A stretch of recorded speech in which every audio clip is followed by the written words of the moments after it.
Hey, this is Brian again, and I'd like to ask you to do a favor. We can't do this work without people like you, so if you can, please like, share, subscribe, tell your friends about Bring Back the Porch. The best glass you can use, it's called antique glass, and it's hand blown. There's one company in the States that still does it, but most of it is from Europe, like from Germany. There used to be companies in England and France, and they're gone. Yeah, because nobody wants stained glass anymore? It's so expensive now. Okay. That's the biggest problem. It's a window I could have made 10 years ago for $1,000 would now probably cost you at least $5,000 or $6,000. Boy. Yeah, it's crazy. This episode of Bring Back the Porch brought to you by Bernie Leahy, River Street Realty. Let's get you home. If you have been around Medicine Hat in the last little while and been observant, you probably have seen in the corner of the Esplanade an old stained glass window. And if you have driven down Fifth Avenue, past the Fifth Avenue Memorial Church or St. John's Presbyterian Church, or past the St. Barnabas Anglican Church, you've seen this man's work. And I'm very pleased to welcome into the porch this morning, Robert Weissmann. Welcome. Thank you. Good to be here. Yes. Now, I was saying before we went on the air that your work fascinates me. You work with stained glass. And to me, that... I just think of my fingers getting cut. But you have chosen that as a medium. How did you become a glass artist? One of my dad's brothers was a master in glass back in Toronto. And I remember, I was probably 14 or 15. I spent a weekend with him. And he showed me how to build a lamp, which I still have. And that was sort of the start of it. Like a Tiffany-style lamp? No, we just built like a four-sided lamp. Okay. You put a candle in the middle. And okay. Yeah. So what was it about the glass that spoke to you? Just the feel. Really? You know? Mm-hmm. I've always said that doing stained glass is a touch work, you know? And... yeah. That's how I got into it. So it was just a natural marriage between you and the glass. I think so. You know, I was doing drawing and sculpting at the time, and when I found glass, everything just came together. Mm-hmm. And I was really fortunate enough to get an apprenticeship in Toronto back in the late 70s, I guess. So that happened for 3 years. And then myself and another fellow who was apprenticing, of course, we learned so much, we went and started our own business. And it went quite well. We were doing a lot of new windows and a lot of restoration. Yeah. The restoration is what we have seen you do here in Medicine Hat. I meant in Fifth Avenue, St. Barnabas, and St. John. Any of those three projects stick out in your mind as being special, or are they all unique? They're all unique because they're all different styles. But Fifth Avenue became my second home. You know, even when I was living back in Victoria, I was still restoring windows in Fifth Avenue, so I was coming back and forth. Mm-hmm. Yeah. And I just love being in that church, you know. It's peaceful. Very peaceful, and the way the sun comes in and catches the colors, south, and you know, that whole room just kind of dances. Yeah, it does. The history of stained glass, though, that goes back centuries. Oh yeah. Yeah. Did you, a part of your apprenticeship, have to learn all of that? No. So you didn't have to worry about the history. You just worried about what was what was in front of you. But fortunately, 2 years ago, my wife and I went to France. And the windows that I had seen most of my life in books on stained glass, they were there, you know, and it was just an amazing thing to stand in front of. And you know, some of those windows are over 1,000 years old. Yeah. It's amazing that the glass has not shattered over that period of time. Does it become brittle with age? Not really. Really? Oh. No, it's what amazes me is how they got those windows way up in those cathedrals. With the equipment they had in Exactly. those days, too, yeah. You know, and even how they built those cathedrals. It was, it's just, my mouth just opened up and nothing came out, you know. You were in awe. Oh, yeah. As most of us are when we look at those, the artistry of stained glass. I'm thinking, too, that when they had to lift those frames into place with the glass, would the glass have been in the frames, or would the glass have been put into the frame after it was installed? After it was installed. Okay. Yeah, because I was thinking the torsion, that would just Yeah. be too much for that glass. Yeah. Yeah. So your latest project is one that also fascinates me, and that is the restoration of the stained glass windows from the St. Teresa's Academy that once graced the south face of Crescent Heights. Tell me how you got involved in that. I believe it was back in 2011 or 12. I got an email. And I was living in Victoria at the time, and it was an email from the Historic Society here in Medicine Hat. And they asked me if I could go and assess these windows that they were looking at to bring back. The windows were at a place called Capital Iron, and they were outside sitting on a sea can. No. You know, lying horizontal, and they'd been out there for 30 years or so. Yeah, since the 1973 when they took When down they took them down, right. So the guy got a forklift, took them off the sea can, and of course, 3 of these windows were 15 feet or 16 feet tall, and 2 were 20. So they were bouncing, and we got them on the ground. There was plywood over top of them. I took the plywood off, and you could just see the breakage of glass that had happened over the years, and the frames, the wooden frames. I mean, they were original frames from France also. 1913, yeah. Yeah. So there was they needed to be restored. And you were the man to do it. Well, yeah, I was. And I sent them my report, and I never heard anything back until I actually moved to Medicine Hat here. And I think it was in 2018 or 17, I got a phone call from Judy Morris. Oh, yes, from the Historical Society. Yeah. And she wanted me to come and assess these windows again because they're in Medicine Hat now. Oh, they hadn't been in Medicine Hat. Oh. No. Oh. No, they were in Victoria. Oh.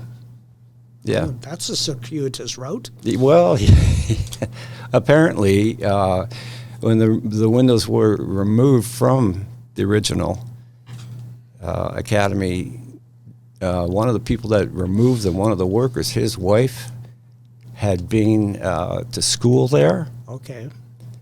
And they were a company from Victoria, I think. And so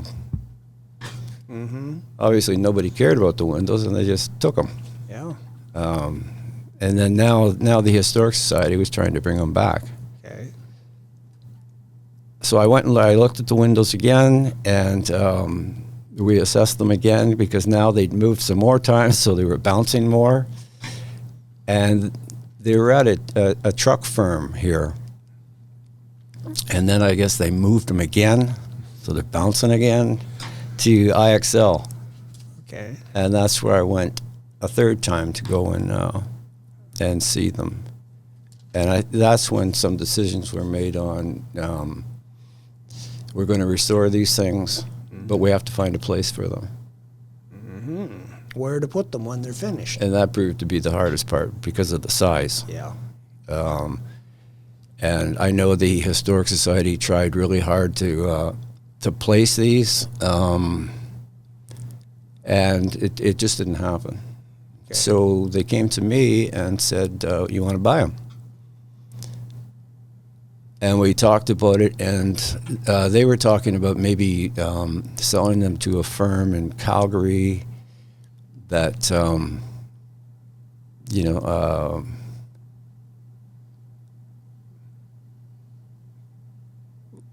I doubt they would have restored them. Probably would have broken them up into smaller parcels. Right, I would think so.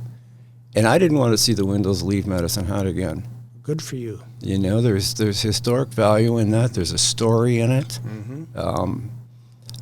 You know, I've only lived here about 10 years, but I've heard a lot of stories about a lot of buildings that disappeared. Yep, lost to the sands of time. Yeah. And that's a real shame. Yeah. So I didn't know what I was going to do with them. Explain that to your wife. Well, the good news there was, I mean, I told the Historic Society I didn't want the windows if I had to move them from IXL, because I had nowhere to put them. Yep. And thankfully, I could store them there.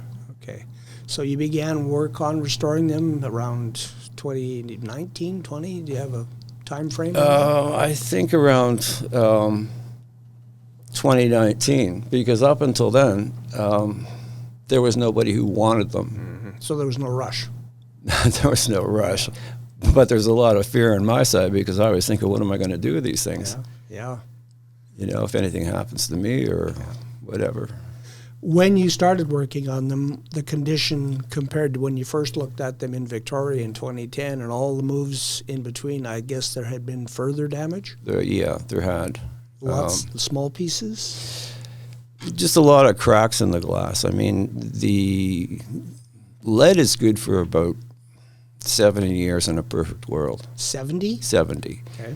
And then it starts to break down. The cement in it starts to crumble, and then the windows get really loose. You know, you could bang on them and they'd rattle. They start to buckle and bow. Okay. And these windows were definitely at that stage without the forklifts. Prodding them further along, Yeah. Yeah. You mentioned the lead. That's a key component of stained glass windows. Why did they choose lead when they first started making stained glass? Was there something that made it flexible, or was it just something that worked out? Well, it is flexible. Why they started with lead, I don't know. Lost to history, eh? It's a good question. Yeah. The art form or the craft has not changed in well over 1,000 years. The tools are basically the same. Wow. You know, and all you need is a glass cutter in your hands. And well, that's experience. Yeah. You know, it doesn't come right away. Yeah. I think experience is probably hard learned, because if you break something, how do you put it back together again? Well, you can. I mean, if you have really, really old windows and you want to keep it totally original, you'll just lead everything together. Okay. You know, all the broken pieces. You'll keep those. Sometimes if you're doing repairs and restoration, you may make a new piece and try to replicate the old piece that came out. Is all stained glass the same, or they all have different properties? Because is it a special kind of glass that you have to use? It depends on the job, and it depends on the budget. The best glass you can use, it's called antique glass, and it's hand blown. There's one company in the States that still does it, but most of it is from Europe, like from Germany. There used to be companies in England and France, and they're gone. Yeah, because nobody wants stained glass anymore? It's so expensive now. Okay. That's the biggest problem. It's you know, a window I could have made 10 years ago for $1,000 would now probably cost you at least $5,000 or $6,000. Oh boy. Yeah, it's crazy. Okay. When you go down to the corner of the Esplanade, facing on the southwest corner, you can still see one of the original windows from St. Teresa's there, unrestored. Yep. And also around the corner, there's various smaller pieces. That is your work as well, I believe. Yes. There's 4 showcases, and I was asked last year if I would like to put my work in those showcases for 6 months. And, yeah. And it's done now. Do you have plans to restore that one that is in the corner? Probably be about 5 or 6 feet, I think. If anybody wants it, I'll do it. Okay. Right. There is still glass left. Like, I made 3 windows, 3 15-foot windows out of the 5 windows that were originally, because a lot of glass was broken. Oh. You know, so that's what I had to work with. And there's still some left of the original glass. If somebody wants something made with it, you know, I'll definitely do it, but I don't really have any plans. Okay. Now, the windows you have restored will see life again in Medicine Hat. They from will. St. Teresa's. They're going into the new Holy Trinity Church, Holy Trinity School that is being built in Crescent Heights. Yes. Which is fitting because it's about a block and a half away from where they used to. Exactly. Be. Yeah. So everything comes full circle through you. And they'll face the same way. Yeah. Yeah. So probably next year, 2027. 27. I'm really excited to see them standing together. I could stand one up at a time in my studio. And it was pretty cool, but to see 3 of them together, it's going to be something. Okay. You also have an exhibition in the Esplanade right now between today and yesterday. It runs until April 4th. Right. What will people see there? Well, they'll see one of the windows from St. Teresa's that's not restored.